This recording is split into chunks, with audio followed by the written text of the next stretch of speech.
episode, another show, Perspectives from the Sky. And today I'm going to talk about what's been going on in the world, the shifts and changes, what the year ahead looks like, going over a little bit from last year. And then I've got two guests today.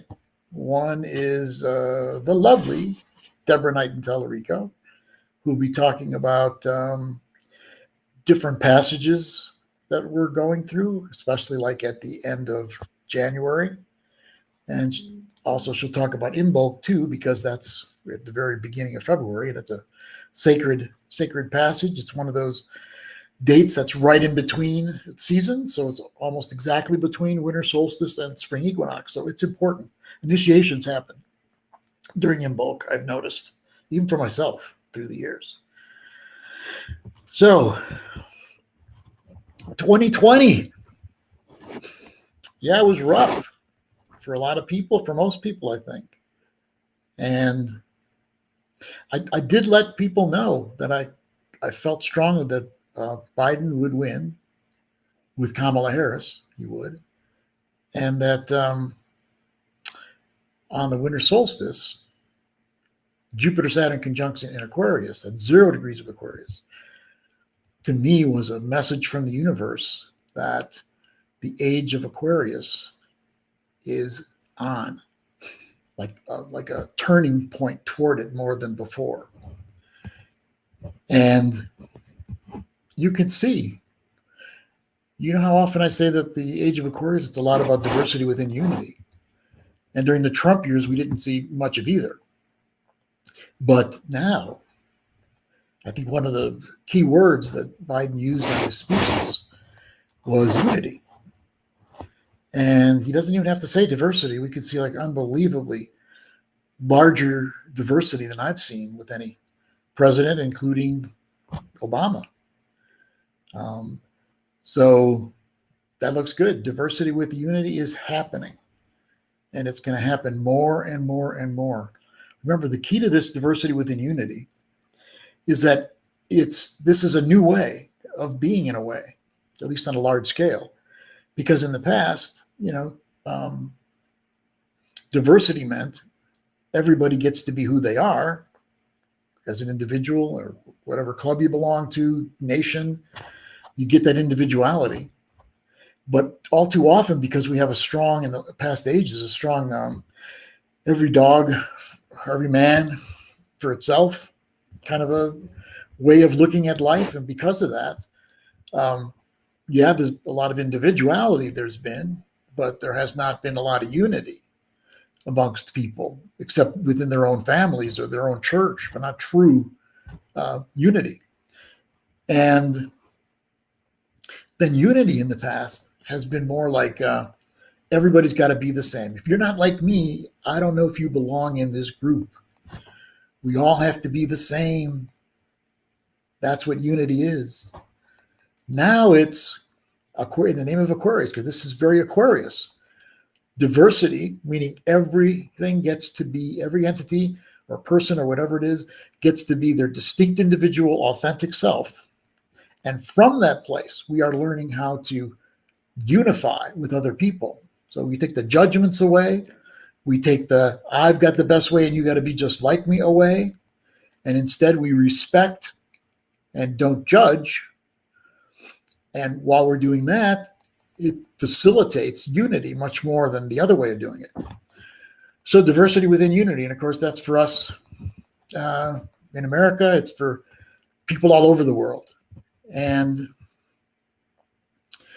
I've got to say that I can definitely feel it getting stronger. So there was light at the end of the tunnel during the darkest day of the year, the winter solstice. We got to see that with the victory of Biden and Kamala Harris. And I'm not saying this is the oh wow, no, not at all. In fact, there's a lot of what they believe in that is not still connected to an old paradigm. But at least it's the part of the old paradigm that promises more peace and promises more connection and not as much narcissism, I would guess. So, like I said, there's more to come outside of the system itself, because remember, the military-industrial complex is still strong in the United States, even though it was weakened quite a bit over the last 4 years. It's still strong, and that's what has to transform in order for us to get into this Aquarian New Age. We can't have a military-industrial complex running our lives. It's supposed to be for the people. We are the ones who are the stewards of the earth. We are the ones who need to take responsibility for our country and our world. That's moving more and more. We're moving more and more toward that. So the military-industrial complex doesn't go, but that means that military might and economy being wonderful, that's beginning to crumble. And I know a lot of you get scared about that too, and I understand, because this is our country. This is the place we love. This is our family. But we've gone astray in some ways, with arrogance and hubris. And that's got to shift. That's got to transform for us to be truly able to be in another thing that's about Aquarius, the Aquarian New Age, equality. No one's any better than anyone else intrinsically. And, that's not easy. That's not easy to believe. People believe that whatever religion they're in, that's the top one, or whatever nationality they have, that's the best one. That's how we're kind of programmed to be, is like, who's the best one? And that makes it very difficult to get real diversity and unity. No one has to be better than anyone else, because they're not. That doesn't mean that if I played you tennis, well, maybe not now, I'd probably lose. If I played you tennis, and I win, that makes me, okay, you're good at tennis. And if you win at chess, okay, then you're good at chess. That's great. But it doesn't make you better than me. It doesn't make me better than you. It only means that there's certain parts of life that I'm better at than you, and you're better than me. So diversity within unity, a whole new level has started up. And I know you are all rather happy about that. I know a lot of you are rather happy that we've changed presidents. And what happened on January 6th, that was like unbelievable, wasn't it? I mean, never before. I guess the War of 1812, the British invaded the capital. I think that was the only time that anything has invaded the capital of the United States. So that's done. Do I believe that these people, the white supremacists, Nazis, do I believe they're done? No, I don't believe they're done. I think that something got stoked inside of them, that fire that's burning is not just going to go away. They've got more that they want to do, but we got to have some confidence that our country was able to handle that and not let it get even worse and even more out of control than it could have gotten. What's interesting this year is one of the top aspects this year is Saturn square Uranus. And that's order, Saturn, chaos, Uranus. And we'll get that all year long. Before I go any further, let me tell you that we've got two. I didn't mention my second guest. Deborah's the first guest. And we have David Mahaney is our second guest. And he's been doing some really wonderful research into UFOs and extraterrestrials. And he says that that's right. We're right on the cusp of it really blowing open into something big soon. And so I want to talk to him. I want to talk to him about extraterrestrials, UFOs, and also, what we can look forward to this year. But even more important, on the first show, I just want to give you, tonight's just going to be an appetizer of what he's been doing. We're going to go over mainly the history of UFOs and extraterrestrials in our nation, in our world. So David will be on a little later, and Deborah will be on a little later. And let me continue with what I was saying. So last year, that was very much of a challenging year. It started with the virus, which is still strong. In some places, it's stronger than ever. And then that was followed by the economy getting hurt quite a bit. People losing their jobs is part of that. And then about mid-year, the second set of eclipses, the African American issues came up front and center, with mostly African American men being shot down without a weapon. Sometimes it's shot 15, 20 times, and they didn't have a weapon. So I guess I'm giving away what side of the aisle I am on that. But that's also going to be a large part of these shows too, is human rights issues, because they're important. They always have been important, and they continue to be important. And it's part of diversity within unity. If we judge and hold back a certain segment of our population, then there's no unity in the diversity at all. So we need to learn how to do that even better than we have. 2020 was very interdirected because everybody had to stay home. Haven't gone out. Well, some people have gone out and kind of ruined it for other people, with contributing to more and more cases of the coronavirus. But overall, it was an interdirected year because people stayed home. They did their work remotely. Kids did a lot of their schooling remotely. Now, a lot of that's shifting back to people getting out there. And I hope it's not too soon, because the virus has been just out of control. Now we have a vaccine, or some vaccines, and that's controversial. I mean, personally, I don't know what I'm going to do with that. I know a lot of people who aren't sure. I know a lot of people have already said, I'm not taking that vaccine no matter what. And I respect both opinions on that. I respect those that say they want to take it because we want to get rid of this virus. I respect those that say they will not touch it because they're afraid of what the after effects are going to be on it, including within our DNA. I understand something called RNA gets messed up potentially with the vaccines. So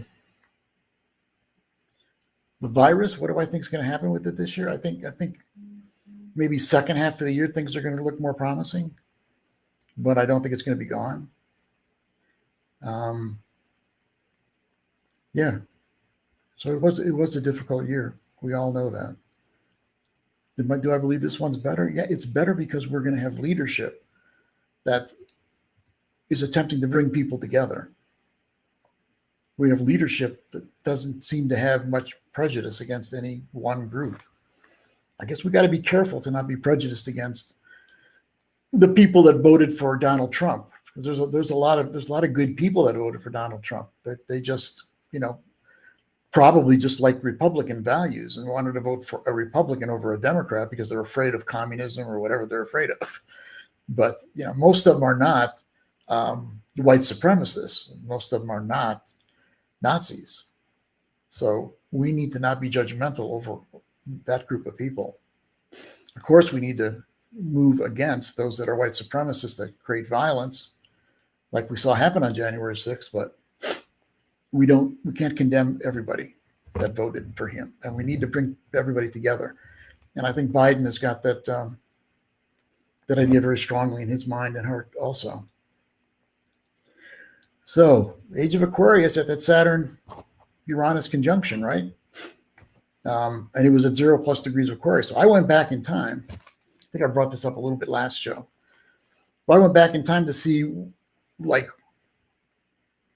back when they say that the age might have started, 6 BC, a lot of people say. What do I believe? I believe actually 7 BC. And the reason is because there was a Jupiter-Saturn conjunction in Pisces in 7 BC. So that would be like the same thing that happened this time, Jupiter-Saturn conjunction in Aquarius. And then we have a turning point into the age. Back then, hard to believe, but it's true, Jupiter was conjunct, because Jupiter and Saturn only conjunct like every 20 years. So in 7 BC, they conjuncted, and it was in the last age that was being brought on, the age of Pisces.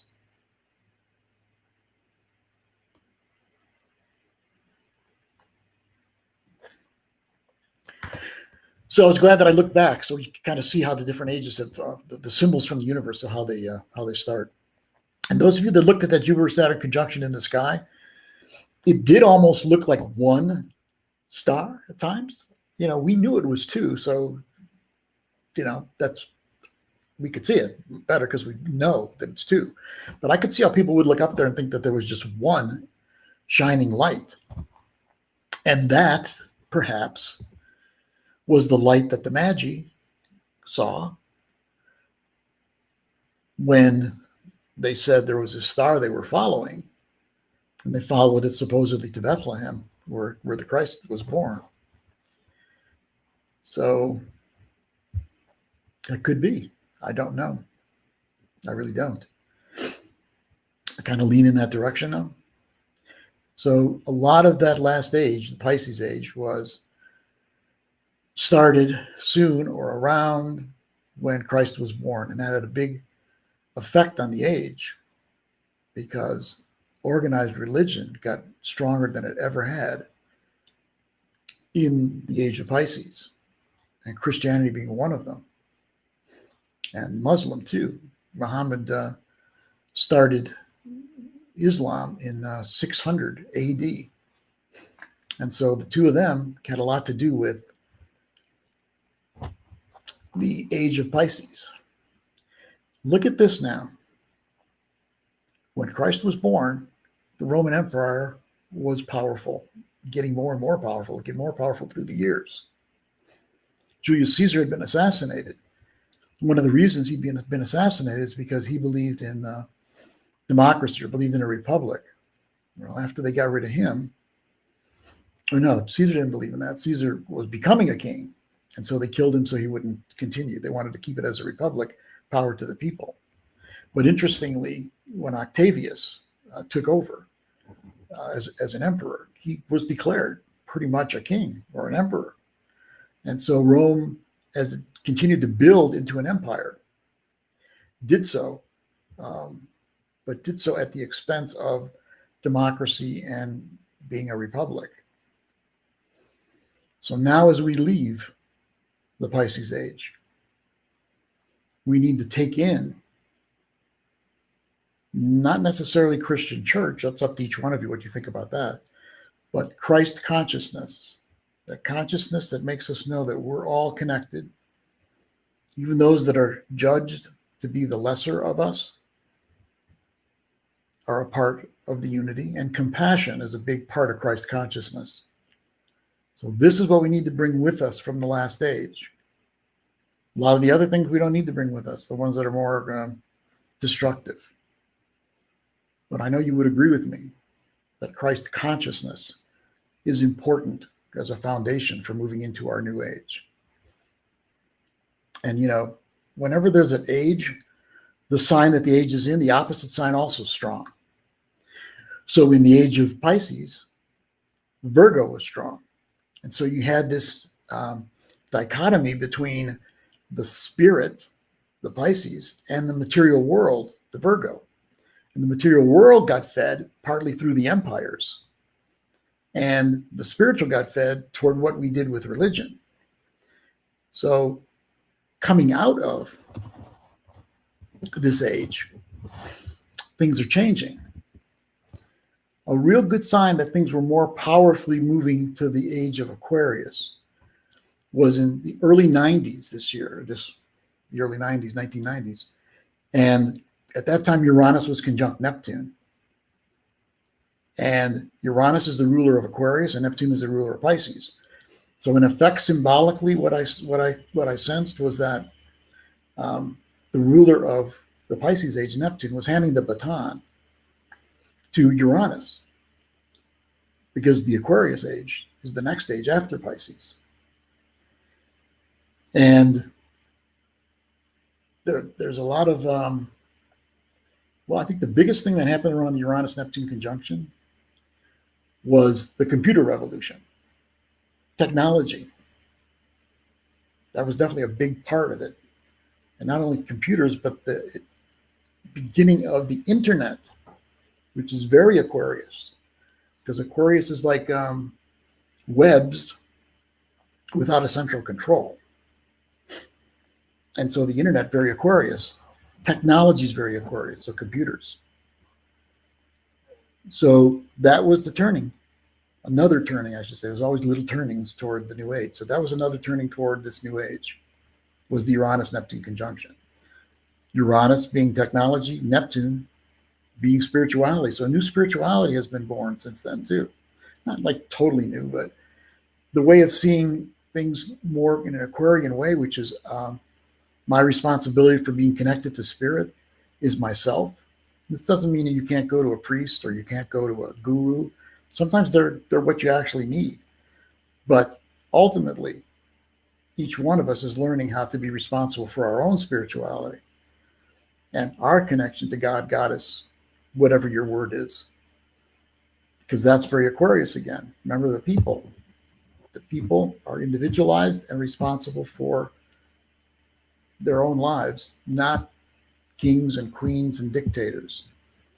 Uranus was discovered in 1781, around the same time the American and the French Revolution were going on. And they're perfect examples of exactly what we're talking about with Aquarius and Uranus. No more kings and queens, no more dictators. We the people, of the people, by the people, and for the people. And now we have a turning point on that, don't we?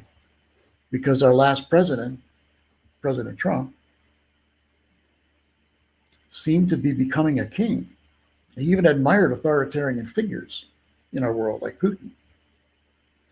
And so we were beginning to turn down that road.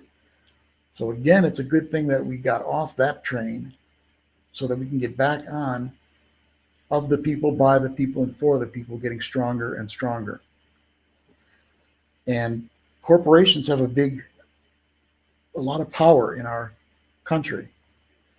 And so that's part of the bringing down of the Uranus, of the military industrial complex, is a bringing down of that old attitude that the corporations and the military, which is powerful, run your life. So more and more has to happen in our world so that we don't become even more dependent. In fact, we let go of our dependency on the economy and the military running our lives. So what else for this coming year before I turn to our two guests? What's coming up this year?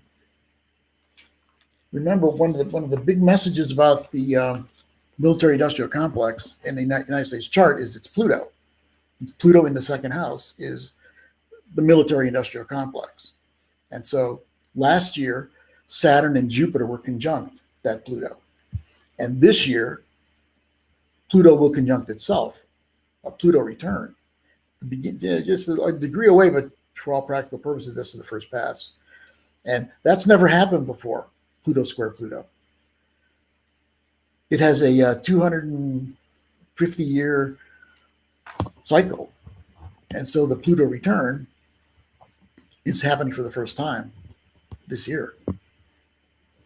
And of course, that's the military-industrial complex. So there's a lot of shifting and transforming that's going to happen around economy and military this year.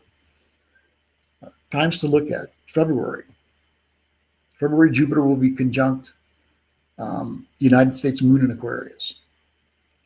And so you can expect patriotism. You can expect something where we make more effort to come back to our true values. That part will be good. Our Aquarian values that are in the very seat of who we are, very core of who we are. So we'll be returning to that. In April is when that Jupiter conjunct the moon in Aquarius is.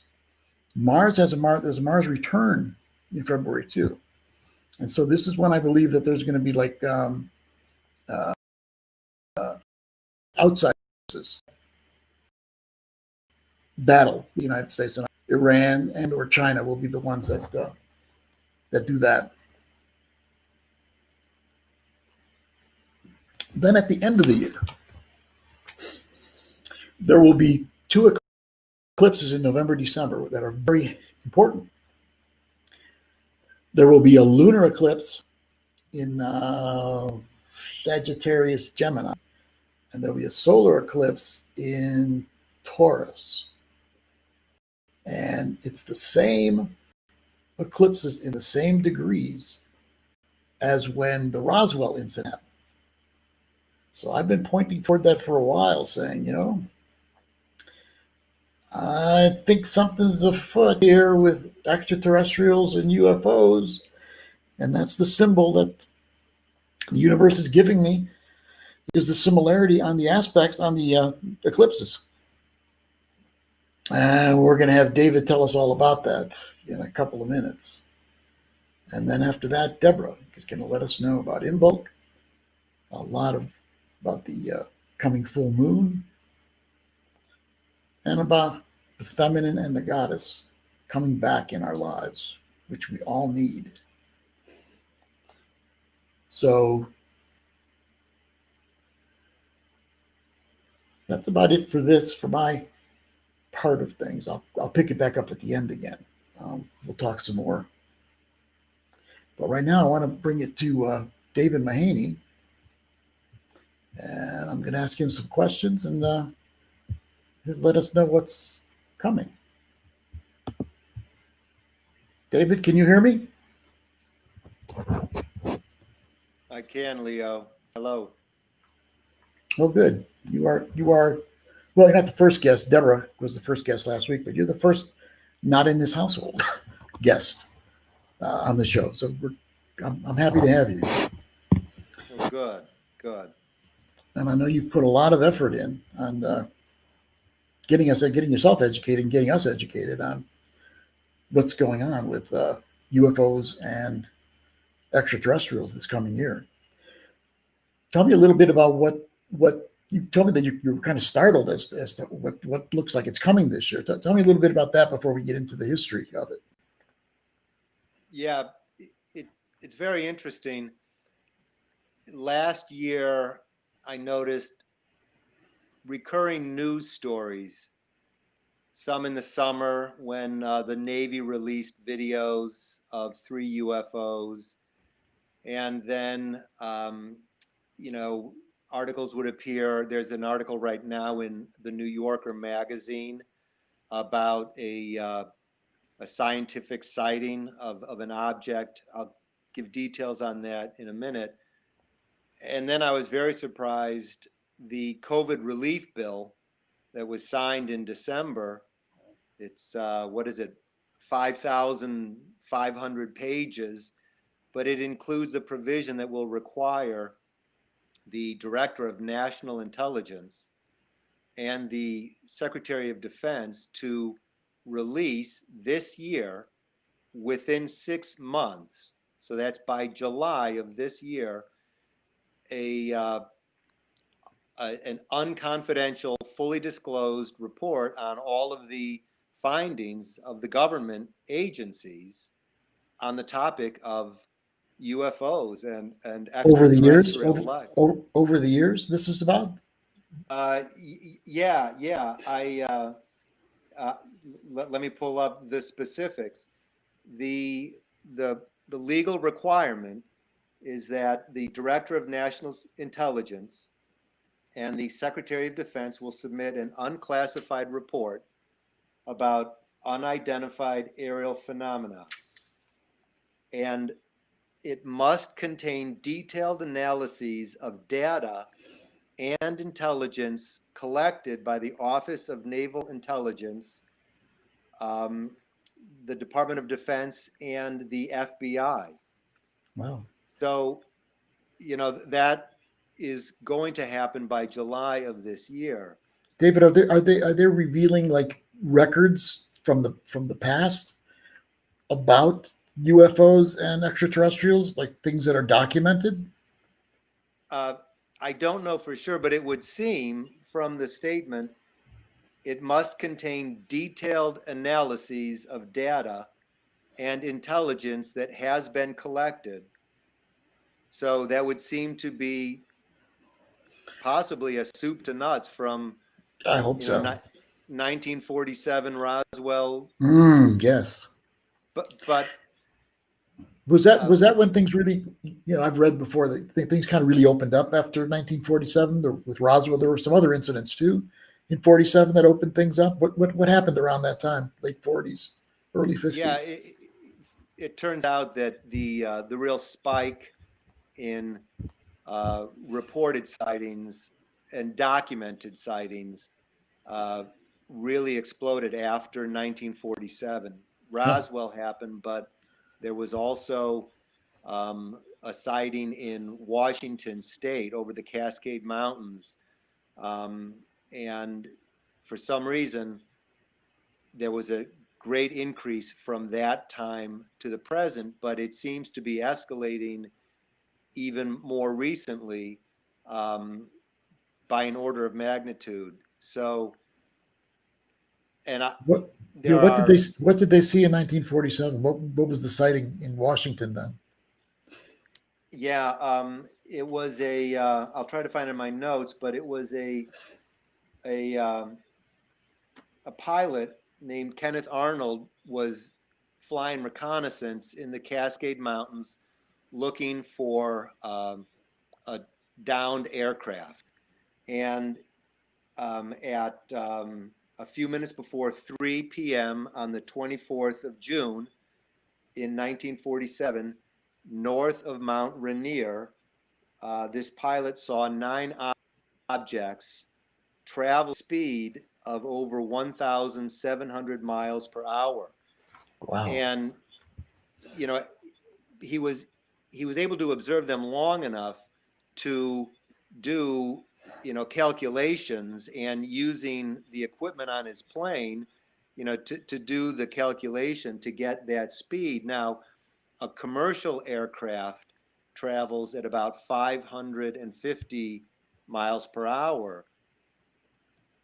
At this day and age in 1947, I don't think they were traveling at that. 1700 was an completely different scale of technology that he was observing, and he followed them for a fair distance, many miles, because he became fascinated.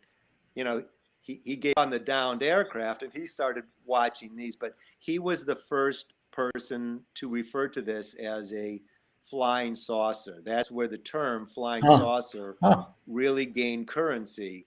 And Hmm. when he landed, he told people about this, and pretty quickly he was thought to be a lunatic, and a lot of people just completely laughed it off, but others really took it seriously. But that 1947 plus the Roswell, New Mexico seems to be a marker in the sand. And some people apparently wonder if it's related to the bombing of Hiroshima and was it Nagasaki? How so? The How atom so? bombs How were, I so? think. What's the connection? What's that? What's the connection? Yeah, I haven't been able to find any direct connection, and I don't know that anyone would. It was certainly a cataclysmic type event, and some people have wondered if life in the galaxy was coming to sort of check in on what's going on planet Earth. Yes. There's no way to say. It's an unknown. That's something that I've read a lot about over the last several years, is that the extraterrestrials are really concerned about A, what we are doing to the environment, and B, the nuclear weapons. That I don't know if all the aliens are that caring about us and the Earth, but it seems like there's some faction of them, at least, that is worried about what we're doing to ourselves and what we're doing to our Mother Earth. Um, yeah, it would be nice to think of that as as a possibility. So, but yeah, 1947 seems to have been a real marker that we passed then. You know, I interviewed years ago on a radio show I had in New Mexico, a man named Dr. John Mack, and he had done a lot of research on people that were abducted, supposedly abducted by aliens. And being a psychiatrist, I think Harvard actually, he felt that he was going to come up against all crazy people when he interviewed them about having been abducted. He found out quite differently. He found out these people were really sincere. All of them had similar stories to tell, though they were all over the earth, couldn't possibly have communicated with one another. But one of the ingredients in what the people said that were abducted was that the environment they were afraid of, or what we were doing to our environment, our climate. And they wanted to get people that they were abducting more on board with doing something about it. So, you know, again, maybe that's that same faction that cares. And maybe they are getting, you know, because you and I both believe they're getting closer now to making bigger, more appearances. And maybe it's because of what we're talking about. Maybe it's because of they, you know, like divine intervention. Yeah. Yep. Yep. Well, you know, similar to this, it's interesting from this field of science. A pretty large number of scientists are beginning to say that, you know, it's entirely likely we'll discover life, you know, elsewhere in the universe in these times. The former chief scientist of NASA, a woman named Ellen Stofan, has said that she believes there will be definitive evidence of life beyond Earth found sometime in this decade. The current head of NASA has said the same thing, that there's in his mind there's no question, and he's more specific. Um, the Mars rover is due to land. It's named the ExoMars rover, is due to land on Mars this March. So in, Wow. you know, about I don't know, is that 6 weeks?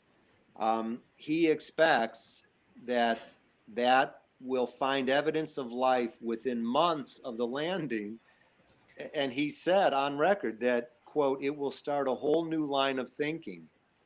I don't think we're prepared for the results, close quote. That's the head of NASA. Wow. Uh, That's um, that's the head of NASA. Who said that? Is that what you said? NASA's chief scientist, Wow. Dr. Jim Green. Um, in September of last year, NASA discovered a compound called phosphine in the atmosphere of Venus. And Dr. Green, again, NASA's chief scientist, said, quote, this is our first indication of potential life on Venus. So that was in September. Previous to that, in April of last year, the Pentagon released 3 short videos confirmed as real by the US Navy, and those showed UFOs. The Pentagon didn't deny that, and the Navy confirmed that those are real videos of actual footage filmed by pilots of fighter planes with these unidentified objects in the air. So there's a pattern of scientific data that seems to support this kind of activity. But And listen to this is this the one. Pentagon you're talking about. My God. Yeah. Yeah. Now, you know, another example, and this is an article in the current edition of the New Yorker, but in October of 2017, a telescope mounted on a volcano on Maui in Hawaii, and this is the most sophisticated digital imaging camera in the world. Astronomers picked up an object moving at a speed of 200,000 miles per hour. And it was widely observed by a team of astronomers, and one in particular from Harvard came out and said that, in his opinion, this is the work of an alien civilization. The sun is coming right in on me. I as see. I I see. Yes. I'm trying to sort of change my position. But It's okay. so, It, so it, it means you're giving us a lot of light on this subject. So that's good symbolism. I like that. So now, but think about that.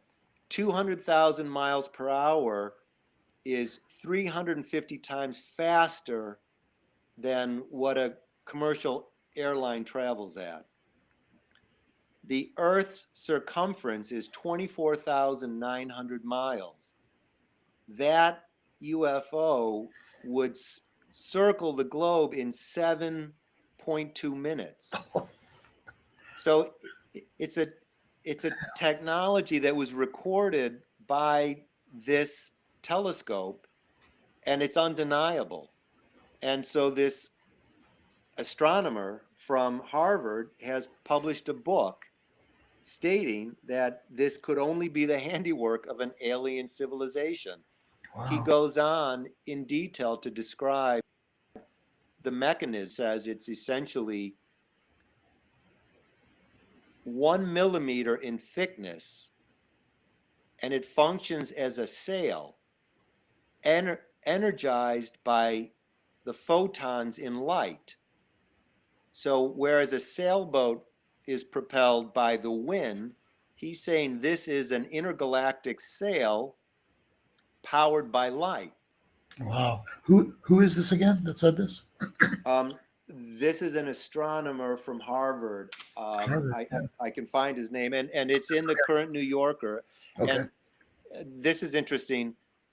The journalist who wrote the article is Elizabeth Colbert, a highly respected journalist on environmental topics and especially focused on climate change.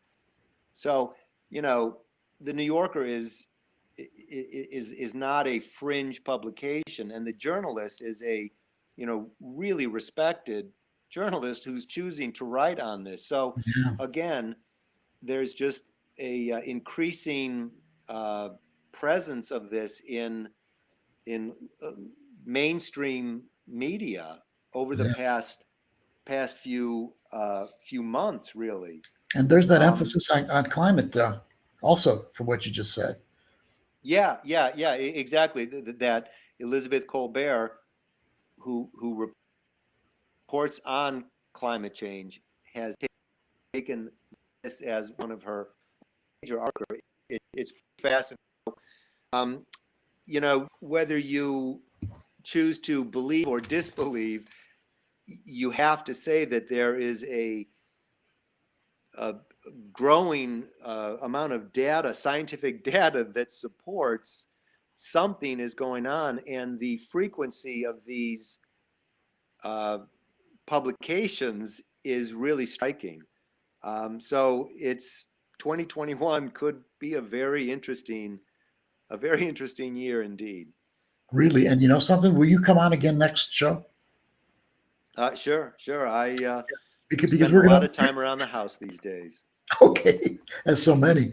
I'd like to have you back, and you know the next show's in 2 weeks. I think that's the 6th or the 7th of February. Not sure, but Okay. love to have you back, and then we get more into the history of this.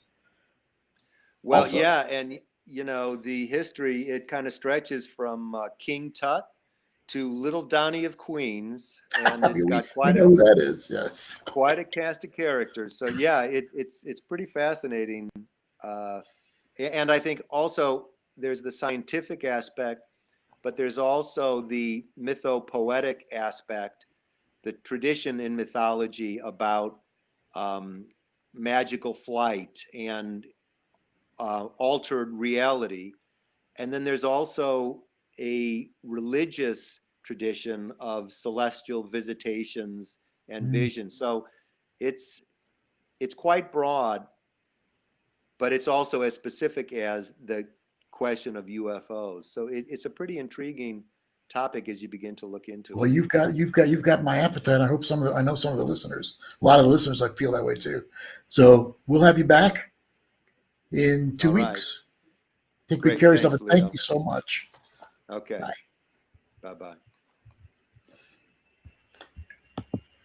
And now, no offense to you, David, but the lovelier than you, Deborah Knighton Tallarico, is going to tell us about the important passages that we're going through at the end of this month. And you should be on. Hello. There you go. I'm here in the other room in the same house. And that was really exciting to hear what David was talking about. Yes. I'm really looking forward to more on all that. So fascinating. So, it's clear that they're trying to have a relationship with us. Exactly. So very exciting. So I'm going to just talk real quickly because I know you need some time at the end, Leo. Yeah. So I wanted to just touch on this full moon that's coming up on the 28th, Thursday the 28th, because as I was tuning into it, it's real. There's so many powerful aspects that day. Yes. And it feels like a really powerful full moon. Yes. Not only because it hits my chart exactly, but more than that, it's a powerful full moon because Jupiter's conjunct the sun and opposite the moon that day, which adds that, expansive energy. And then the same day, so we have the moon in Leo opposite the sun in Aquarius at 9 degrees, which you know. And then also that day, Pluto conjuncts Venus at 25 degrees of Capricorn. So that's powerful. I would say powerful goddess energy too there. Yes, that makes sense. And then we're getting close to Imbolc, which adds another dimension. So I'm going to just say a little bit real quickly about this full moon. So the whenever there's a full moon, as many of you may know, it's always the sun and the moon are opposite each other. So then we have Jupiter right there with the sun opposite the moon too. And the Leo Aquarius energy, you can add to it if you want, Leo. So the Leo energy is like that heart expression, creativity, the inner child. And then opposite the Aquarius energy, Jupiter and sun, Aquarius, it's like, how do I take what I want to express and bring it to serve the greater whole, to serve humanity?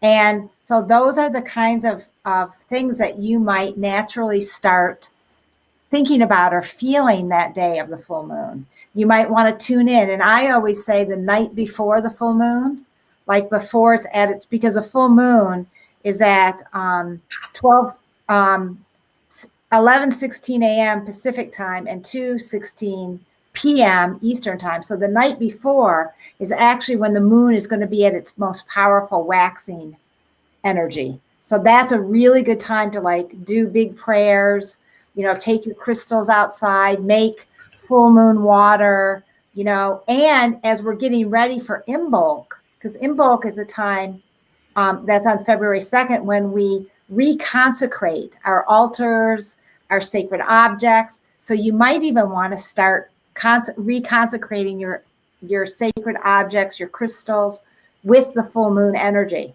because it's only 5 days before. So, and then in terms of the goddess energies, Sekhmet is often connected with Leo because she's a lion-headed goddess. She's a warrioress energy. From Egypt. Also, Those that don't know that she's from Egypt, yes? Yes, and Sekhmet is one of the main goddesses, along with Isis and Hathor, is Sekhmet, and she's a powerful, fiery goddess. But the other goddess that is so powerful for this full moon is Bridgette, who is connected with Imbolc. So that's going to lead me into Imbolc, and I'm going to share more about Bridgette as I talk about Imbolc. So Imbolc, like I said, is on Tuesday, February 2nd, and it is the midpoint between the solstice and the equinox. In the northern hemisphere, it's between the winter solstice and the spring equinox. In the southern hemisphere, it's between the summer solstice, and the autumn equinox. And it's, you know, in the north, it's Imbolc. In the southern hemisphere, it's more like Lunasa, which is the time of the harvest. That's the big celebration of the first harvest. But here in the north, Imbolc is one of my favorite of all the sacred Sabbats. So it's one of the it's one of the 8 Sabbats of the year. And I always consider the ones that are in between the solstices and the equinoxes to be the most mystical, because they're more hidden, they're more mysterious, and they're the in-between. They're in between the big, you know, equinoxes and solstices that are like really like obvious. These are more mystical, and these are more that you feel on the inner planes, especially. Do you remember when we were in Santa Fe and Imbolc night? Do you remember? I had a little bit of a fever, and then I started feeling this initiation that was happening. I had a sense that there were all these people in a circle. I was in the middle of the circle, and that they were chanting something or other. I wasn't even asleep. I was awake, just with a little feverish. And that felt like, and you told me that was probably an initiation that I was going through that night. Yes. Because Imbolc is a time of initiation, and it's a time in other cultures, like especially Celtic, because it's very much connected with the Celtic cosmology, you know, the cycles of the life and the goddess. And it was a time to reconsecrate your vows spiritually as a priest or priestess. So it's a really, really powerful time. And I wanted to say it's the first stirrings of spring in the womb belly of Mother Earth. So if you really tune in, and when I started tuning into Imbolc for the first time, it made winter so much easier, because, you know, winter's a long, long period when you're in it. And when I started really tuning into Imbolc, it helped me so much, because if you're sensitive and you go inside to the subtle energies, you can feel the little bit of fire just getting started. And literally in the earth, the little seedlings are actually getting their first little fire sparks that spring is coming. Even though it's still cold and the earth is cold and barren, there's still the first stirrings. And so that brings us. So our modern world turned it into Groundhog Day, right? But that's symbolic, because that's connected to Bridgette, because in ancient Britain and the time of Bridgette. So we're going to talk about Bridgette for a minute. I know we only have a couple more minutes, but so Bridgette was the ancient mother goddess of Britain. She was so loved and so, adored. And when the Christianity came in, they had to make her into a saint to appease the people. And so she's the fiery goddess of, she's often depicted with flames coming from her head. And the flames represent inspiration, is one of the biggest energies of Bridgette, is inspiration, the fires of inspiration. And then also healing and smithcraft, the energy of the forge, which has to do with fire. So it's fire. She's a redhead too, isn't she? Yeah. Yes. Fire. Wild hair, and you know, and but she also tended, the babies and the midwives. And I found something really interesting, that she's very much connected, of course, to the Isle of Avalon, of course, which was known as the Isles of Apple, the Isles of Apples, because Bridgette was known to have an apple orchard in the other world, in the other realms, where the sacred bees would travel to receive sacred nectar. And so I thought that was really fascinating. But so Bridgette is, she's the goddess of this time. She's the muse of the bards. She's the goddess, she inspires our new inspiration. So at Imbolc, when we're just starting to feel the first stirrings of spring in our belly, it's also the seeds of our becoming, the seeds of our visions that are starting to get the little sparkles of inspiration, so that we can start nurturing those seeds inside of us to plant in the spring, when the energies are, much more outward. because we're still very much in an inward time. So it's a time to go deep within, to nurture and honor those little seedlings. And it's also a time, like I said, to redo vows as a priest or priestess, to clean your slate on every level, your home, bless and anoint your altars, your candles, and pay off debt. It's a time to just like really clear and connect with this subtle energy. And there's this, if I have another minute, there's this beautiful writing that I found in the Wee Moon calendar that I just want to read because it really encapsulates what Imbolc's all about. And this was in the Wee Moon, and it's by this woman, Mayana Welty. And this really captures the energy of Imbolc. Breathe into emptiness. Stir in the silence that winter gifted you. Touch new skin, the surprise aliveness, the contours winter revealed. There is an echoing silence that precedes every new thing. Imbolc is the insistence of the spring waters pushing up through cold earth. It is the restlessness of bird song, the persistence of the sap. It is the dark that folds around all that is stirring, saying, pace yourself, love. Imbolc calls us to be simple. We have nothing but what winter left us. We have nothing but our own inner stirring heartbeats and desires. Nothing but the fire in our bellies that warmed us through the deepest darks. It is time to polish ourselves, to clear, clean, hone, to stand in the barest simplicity of our aliveness and promise ourselves to service, to spring. It's beautiful. Make a simple promise to our wholeness, to becoming. Find the seed inside you, swollen with its own longing, that insists with all the force of life that it will sprout when the time is right. Simple, naked, clean, fiercely alive. And I thought that was just a really beautiful poem about Imbolc. So I leave everyone with that. And this is a powerful time. I always celebrate Imbolc for a week or longer because it actually goes until the new moon, which is lunar Imbolc. So really take this time, everyone, to feel those seeds stirring inside and nurture them, and be inside and celebrate the energies of the full moon and connect with Bridgette if you can. And I'll be doing a ceremony.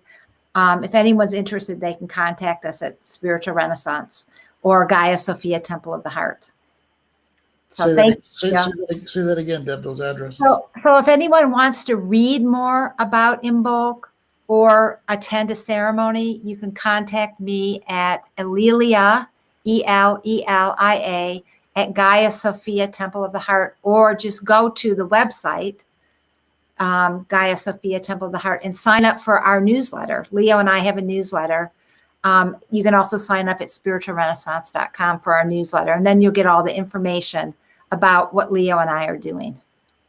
Thank you, Deb. Okay, thanks, And Leo.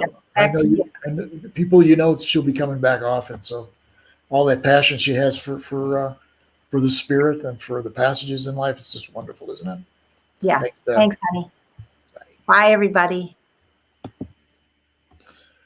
So we're coming to the close of our second. Is our second? I think so. No, third. That's our third show. Our next show will be in 2 weeks. And if you want to get a hold of me, you can write to Solus, Soulus, at AOL.com. On my blog, which is a weekly forecast, which I got to start as soon as this show's over, you can go to spiritualtherapy.wordpress.com. And of course, I also have a website at spiritualrenaissance.com with Deb. And so if you want a reading, or you're interested in a reading, or if you want to sponsor this show, could use some sponsors, that'd be great. Give me a message. And I'm looking forward to seeing you all in 2 weeks. Take good care. Love you all. Bye-bye.